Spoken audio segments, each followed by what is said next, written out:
Bienvenidos al Club de Lectura, una nueva edición. Hola, Raúl, ¿cómo estás?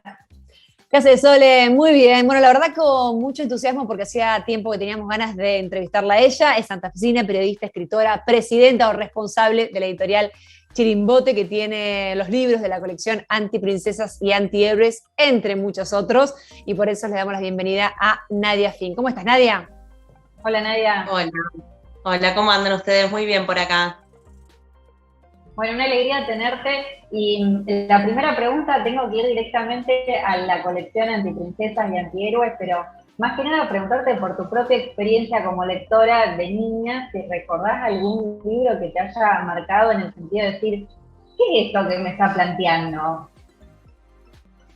Sí, en realidad mi primera lectura sí que recuerdo como que no veía la hora de que fuera la siesta, porque por supuesto me mandaban a dormir la siesta y como no quería dormir, había algún libro a mano. El primero que recuerdo son las historietas de Mafalda, en realidad, que fue, creo que apenas empecé a leer, tenía a mano las historietas.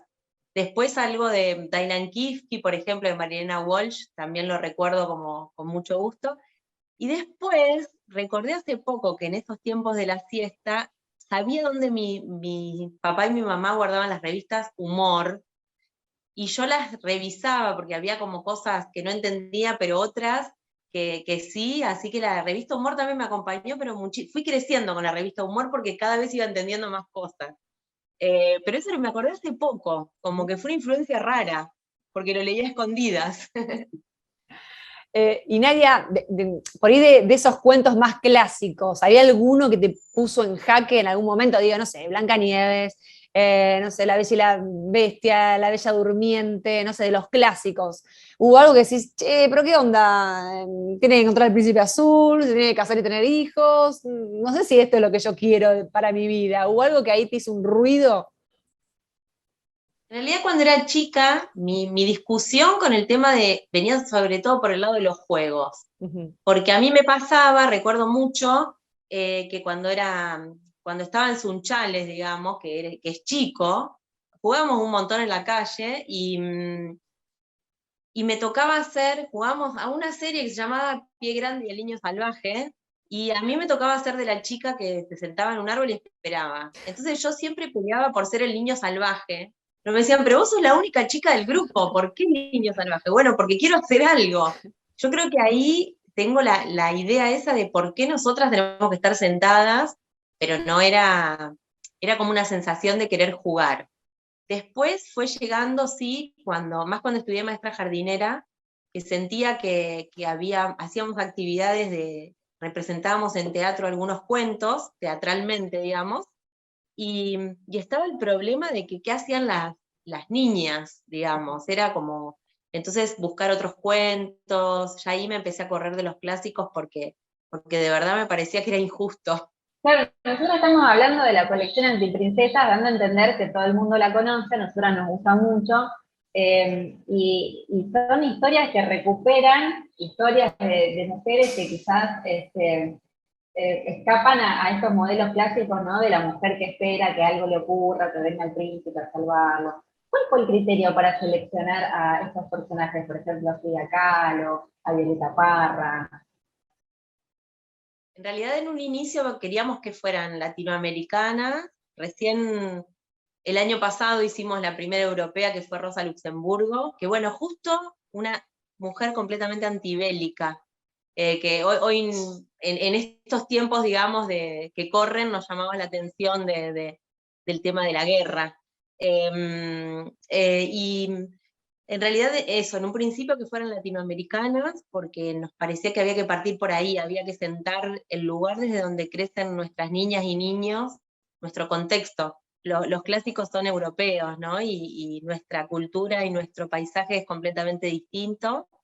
Y también que fueran de diferentes países para dar cuenta de esta Latinoamérica unida, y que fueran de diferentes disciplinas, para mostrar que las mujeres hacen cosas de muchas maneras, sean artistas, sean luchadoras, sean políticas, sean escritoras, bueno, tratar de sumar todo esto. Y digo, ¿cómo fue la decisión a la hora de graficarlas, digo, porque por ejemplo, bueno, Gilda, uno tiene hay imágenes, hay videos, uno sabe perfectamente cómo es Gilda, pero no sé, imagino Rosa de Luxemburgo o Juana Zurduy, no tiene tanta familiaridad con la imagen. Bueno, la vamos a hacer flaca, caderona, no sé, ¿de qué manera hay un criterio de decir cómo la dibujamos?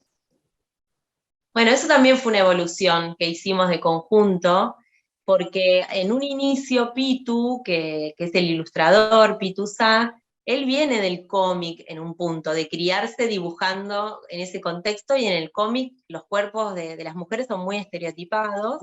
Entonces fue un proceso de ir transformando esos cuerpos.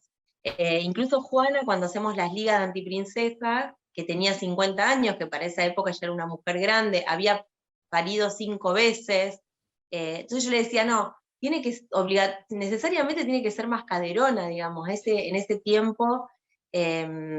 O María Remedios del Valle, que también, tratando de pensar la época, de cómo eran las mujeres de la época, esto de no continuar a veces con la hegemonía que salía sin querer, porque por esto de cómo venían trabajando, pero sí, tener variedades de cuerpo también es una preocupación. Y Pitu trata de investigar sobre todo el contexto de la época, ya que por ahí no hay imágenes de todas ellas, y también son imágenes actualizadas, porque los pocos retratos que hay de Juana, digamos, también creo que las va modernizando, las va trayendo un poco más ahora para que haya más identificación con las infancias también de hoy. Pensaba también que el feminismo nos hace pensar también en admitir otros cuerpos, en otras historias, pero también en repensar el rol del hombre, ¿no? En otras masculinidades, y se me viene también a la cabeza la colección Antihéroes. ¿Cómo fue el criterio ahí de selección de estos personajes? Sí, en realidad esto, cuando empezábamos con Antiprincesas decíamos, nos pasaba mucho que por más que el feminismo estuviera desestructurando, venían las familias a decirnos, yo quiero para la nena le llevo la antiprincesa, para el varón le llevo el antihéroe, ¿no? Como esto de que se seguía dando, y que a veces interpelábamos mismo en las ferias o así, se terminaban riendo, pero queríamos, así como estábamos, un poco como dijiste vos, esto de pensar otras masculinidades, de pensar que no solo la fuerza, que no solo el sostén económico y emocional, bueno, emocional nunca, digo económico y de trabajo de las familias. Entonces pensamos el primero Cortázar porque es alguien con quien nos criamos en cierto punto y nos permitía jugar, nos permitía mostrar que Cortázar tuvo asma y empezó a leer ahí, los libros empezaron a acompañar, es una persona adulta que nunca dejó de jugar, entonces empezamos como a elegir este tipo de personajes. El Che, si bien tiene algunas cosas clásicas del hombre común, también pensábamos en cómo transmitir el tema de no solo pensar en uno mismo para la felicidad, sino construir colectivamente. Bueno, que es el que más, y bueno, después lo hicimos a Marcelo Bielsa, uno de los últimos, porque sí, porque me di el gusto, pero además porque creemos también que Bielsa tiene un montón de valores para transmitir desde un lugar como es el fútbol hiperprofesionalizado, al que acceden muchos chicos, digamos, y chicas también. Así que bueno, ahí va más lenta la colección Antihéroes, pero vamos también. Mencionaste Bielsa, inevitablemente en una ciudad como Rosario te tengo que preguntar qué pasa con la otra parcialidad. Hiciste el de Bielsa, ahora hay que hacer el 50% de la hinchada canalla, imagino. ¿Están buscando? No. No. No, es que Bielsa es internacional, no sé cómo justificarme, la verdad que. Yo pensaba más en Messi, digo, se viene el de Messi. Claro, yo pienso más por ahí. Messi creo que es un buen próximo futbolista.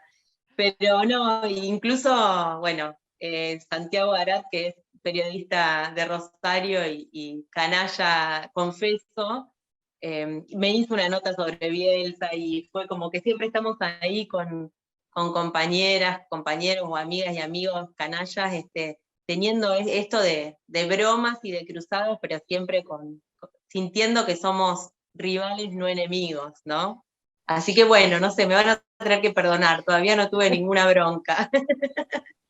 Nadia, vos sabés que mencionabas Sunchales, y yo vi por ahí, vos naciste en La Criolla o en Sunchales. Sí, en realidad, sí, La Criolla es mi pueblo. Lo que pasa es que ahí hay una cosa, yo nací en Sunchales, físicamente nací en Sunchales, pero en La Criolla siempre estuvo toda mi familia, mis abuelas, abuelos, tías, tíos, primas, primos. Entonces es al lugar donde siempre volví desde chiquita. He pasado largos momentos en el pueblo, pero hasta el día de hoy, digamos, seguimos yendo, incluso las Navidades son tradicionalmente celebradas allá. Entonces es como mi lugar, siento que es digamos. Estuve de pasada por Sunchales. Está bien. Te preguntaba por eso porque digo, nacer en un lugar como digo La Criolla o como Sunchales, lugares mucho más chicos que ciudades grandes, de haber sido, imagino, lugares más conservadores, digo, al ser feminista, te encontrás con diferentes situaciones que son de pelea por ahí, ¿no? De lucha. Sí, en realidad, bueno, el feminismo fue algo que se fue construyendo a lo largo de los años. Siempre fui bastante rebelde, digamos, creo que eso es lo primero que sale en los lugares chicos, sobre todo, es como que se señala a la persona que es rebelde. Yo siempre tuve muchos amigos varones y que es algo que tal vez también era señalado, pero también siempre recibí mucho cariño. En Sunchales incluso fui a una escuela donde de primer a séptimo grado hicieron una preparación trabajaron con diferentes libros y cada quien fui yendo de a grados, unos hicieron programa de radio, otras hicieron, bueno, fue una cosa hermosísima que me pasé todo el día ahí y sentí que también hay otras aperturas, como siempre hay un montón de sobre todo mujeres que están traccionando para que se transformen las cosas, y siento también que yo no soy una persona ajena, que también eso traza como caminos de mucho diálogo y de mucho cariño. Así que en general la escuela de La Criolla, bueno, se la conoce como Cañadita por la estación de tren. También fui y de hecho, bueno, el hijo de un primo estaba en uno de los grados, así que vino todo orgulloso a decir que era su prima y qué sé yo. Son experiencias muy lindas porque eso, se abren diálogos también, se abren posibilidades.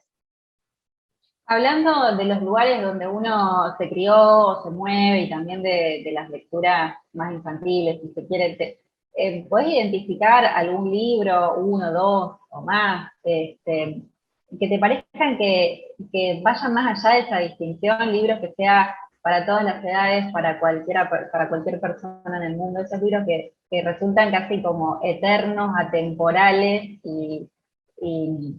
y atópicos, no sé si estaría bien distópicos, no sé cómo sería la palabra. ¿Podés pensar en alguno? Sí, a mí, bueno, por supuesto que por mi época y todo me he criado con El Principito y lo he vuelto a leer varias veces, pero por ejemplo a mí Dylan Kifke me parece que es un libro que hay que leer también en la adultez. Me gustan mucho los libros donde el humor también atraviesa. Me parece que el humor es como fundamental para seguir haciendo, leyendo, construyendo.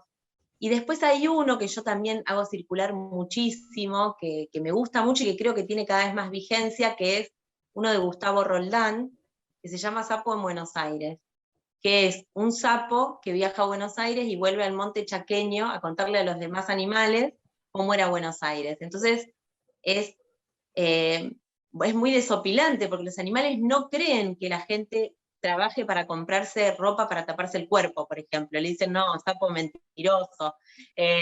Y me parece que también en esto que se está generando, incluso ambientalmente, esto de poder rever esto en clave de, bueno, cómo nos verían los animales si pudieran hablar, me parece que son libros con mucho humor y con mucha cercanía. Creo que las personas adultas, yo sigo leyendo libros y cuentos infantiles porque me parece que se permiten un montón de cosas que las personas adultas dejamos de permitirnos. Así que eso, hay que volver a la lectura para las infancias, me parece. Y ahora que estás leyendo, Nadia, ¿hay algo por ahí arriba del escritorio, de la mesa, en la mesita de luz? ¿O ahí detrás de la Suelo biblioteca, que leer, veo? sí, pero las tengo, en realidad en general las tengo en la pieza. Suelo leer como de a varias cosas por vez. Estoy medio dispersa para leer algo de corrido, digamos, una novela o así. Estaba leyendo una novela que se llama Purga, que es de una ucraniana, pero hace bastante que la estoy leyendo. Y estaba leyendo El Rey de Fiorito, que es un libro escritos sobre el Diego, que hicieron periodistas en el marco de Cipreva, digamos, periodistas que son del Sindicato de Prensa de Buenos Aires. Así que estoy leyendo esas crónicas y esos cuentos que también están buenísimos. ¿Tenés alguna situación ideal de lectura o alguna rutina? Digo, lees solo de noche con la tacita de té, no sé, algún ritual. A mí lo que me pasa con la lectura se me fue transformando. Antes viajaba mucho en subte o en tren porque he trabajado en lugares bastante lejanos siempre, entonces esos viajes me tomaba mucho tiempo de lectura. Ahora lo que me sucede es que trabajo mucho editando y escribiendo, son como mis dos trabajos principales, entonces leo muchísimo para trabajar y ahí es donde me cuesta mucho tomar la lectura como una vez que ya por ahí leí todo el día, quiero salir de leer, entonces me cuesta más encontrarme esos espacios. Pero me gusta mucho leer en la cama, sobre todo a la mañana tomando mate un fin de semana, es como un estado bastante ideal, digamos. Soy muy matera, no soy tanto del té. Nadia, no quiero dejar de mencionar el libro que sacaron, que es Feminismo para Jóvenes, que es de la publicación Chirimbote, pero en donde participaron, no sé, alrededor de 30 autoras que escriben sobre diferentes temas de sororidad, de patriarcado, sobre el aborto, sobre cuerpos diversos, y que habla, bueno, también no, ese es otro, ¿sabes? Me estoy confundiendo dos, pero bueno, sobre ese. Porque también me hice un hipervínculo con otro tema, que también te quiero preguntar. Pero bueno, vamos con con Okay. feminismo para jóvenes. ¿Cómo fue la decisión de incorporar el lenguaje inclusivo?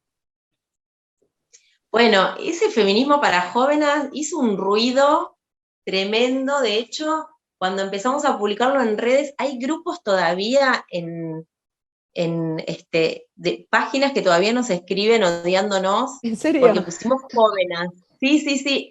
Agarraron en un momento en una página de México, pero no, casi nos hackean la cuenta. Fue como una indignación que hayamos puesto jóvenes, porque además fue provocativo, porque jóvenes justo tiene la E, digamos. Entonces fue un poco provocativo, pero nos parecía bueno también, incluso desde la tapa, romper con estos lenguajes que a veces cuesta tanto y que se creen tan cerrados y que se cree que ya está todo dicho y bueno, vamos transitando esto de que lo que no se nombra no existe y poder poner eso en palabras.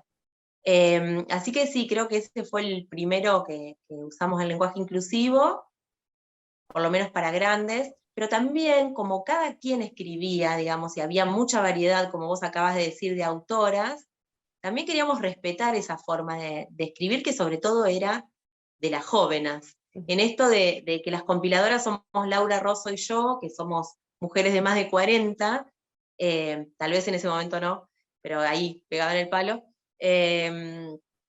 nos parecía ¿qué podíamos decir nosotras del feminismo que estaba atravesando a las pibas, digamos? Nos parecía que tenían que ser ellas quienes lo dijeran, y en eso creemos que el lenguaje inclusivo hay que tomarlo dentro de lo que se puede, dentro de lo que cada quien considera, pero también sintiendo que si alguien necesita ser nombrado, digamos, también es su derecho.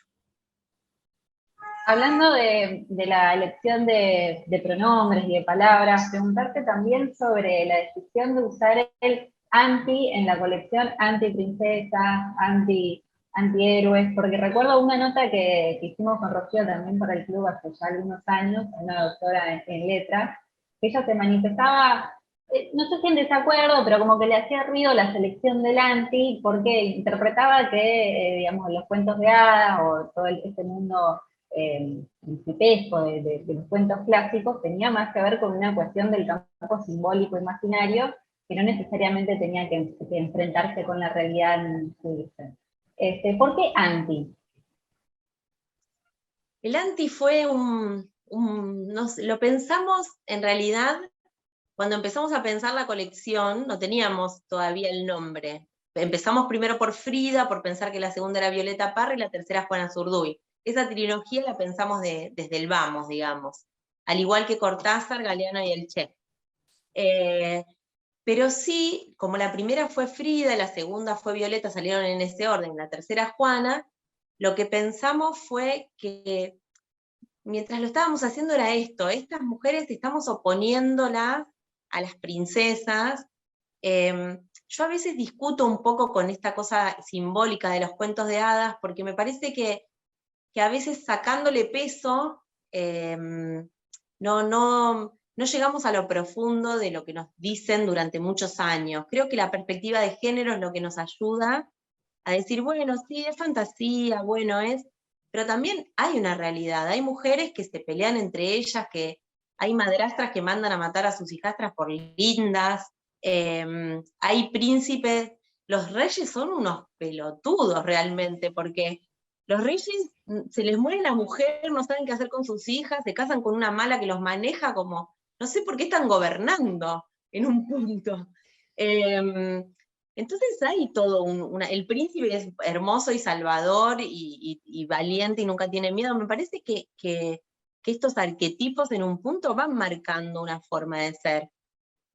Por eso jugar un poco con el anti, que no quiere decir, yo creo que las antiprincesas también tienen mucho de fantasía, mucho de juego, no quiere decir que lo único que valga sea contar la realidad, pero sí poder hablar de estas mujeres que eran reales y que se oponen a todo eso que dijimos antes de las princesas. Entonces el anti era más que decir otras mujeres, nuevas princesas, no, estas son todo lo contrario, digamos. Frida Kahlo, una persona renga, o sea, con una pierna más corta que la otra y con problemas de columna, no hubiera entrado nunca en una posibilidad de un cuento clásico. Una Violeta Parra, chilena, morocha, petiza, digamos, tampoco. Entonces sí, plantarnos con ese anti como una postura que después terminó siendo medio un sello nuestro, anticlásicos, antivenenos, y nos divierte. Y también genera este diálogo, esta ida y vuelta que a veces lo disruptivo ayuda también a sentar posiciones. Nadia, hablando de realidad, ¿no? Y sumo ahora también de actualidad, porque han sacado también el libro de Micaela García para chicos y chicas.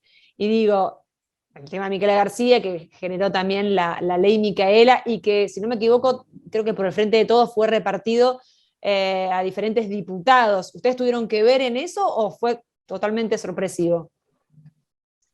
En realidad el libro de Mica, creo que era el primer año del femicidio de Mica, cuando se iba a cumplir el primer año o el segundo año, no me acuerdo, creo que el primero.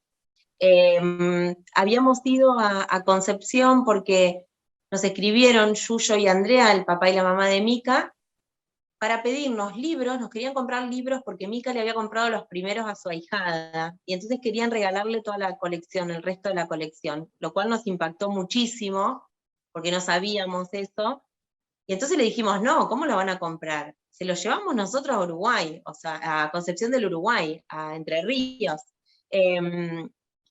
Y ahí charlamos, y ellos dijeron en un momento, nos gustaría mucho que hubiera una antiprincesa de Mica. Dijimos, bueno, tal vez llegue el momento, hay que ver cómo, porque no es fácil, digamos, su muerte, un femicidio tan fuerte en una piba tan joven también, por ahí podía ser impactante. Entonces, lo que tratamos de pensar es esto que ellos mismos pensaron. Bueno, lo importante no es que se la recuerde por su muerte, sino por todo lo que ella había hecho.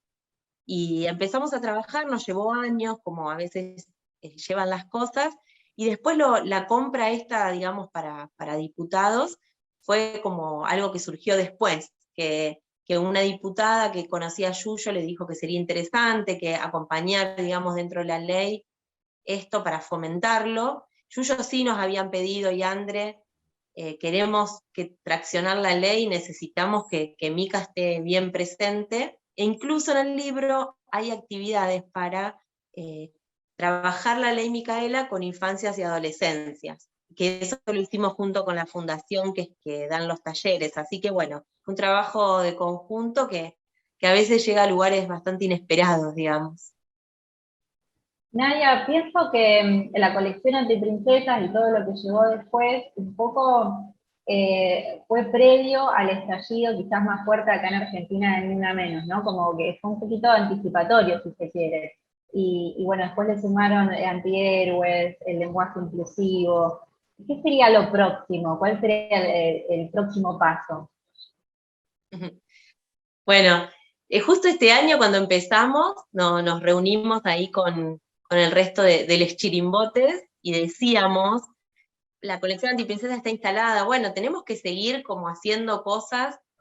Hace muy poquito salió un libro que creo que va en esa línea, como de seguir sumando y de seguir pensando cosas, que es Un mundo en el que quepan todes, que es un libro que hizo Gaby Mancilla, la mamá de Luana, es la primera niña en recibir el DNI, la primera niña trans, que es un libro con teoría y con talleres para fomentar la ESI, pero con perspectiva travesti trans, que es algo que le falta a la ley de ESI, por el tiempo en el que se hizo, por los acuerdos que había, digamos, no es en contra de la ley, sino más bien para sumar esta perspectiva que todavía no había materiales, digamos así que bueno, eso ya creo que es como un pasito para seguir sumando, y pensamos, no sé, en trabajar en muchas cosas. Dentro de poco va a salir también un libro, lo estamos trabajando más para mitad de año, de Jessie Jess, que es una poeta villera, que venimos hablando y trabajando, que es maravilloso el trabajo que ella hace, pero que también decía, yo conozco un montón de escritores villeros, pero todavía no vi que hubiera escritoras villeras, así que bueno, eso, como que se sigue rompiendo casi que además nos van llegando, porque cada vez que alguien quiere hacer algo nuevo, se llama chirimbote, digamos, entonces tenemos también esa suerte. Bueno, está bueno, la verdad es como es el lugar que tienen de que saben que las cosas se pueden hacer. Llamá chirimbote que seguro te lo hacen, seguro tenés una voz. Nadia, la verdad que un gustazo tenerte, estamos muy contentas y te agradecemos muchísimo por pasar por el Club de Lectura. Muchísimas gracias, Nadia. Ay, no, gracias a ustedes, nos vemos prontito. Un beso, chau, chau, y gracias a ustedes también del otro lado. Hasta la próxima.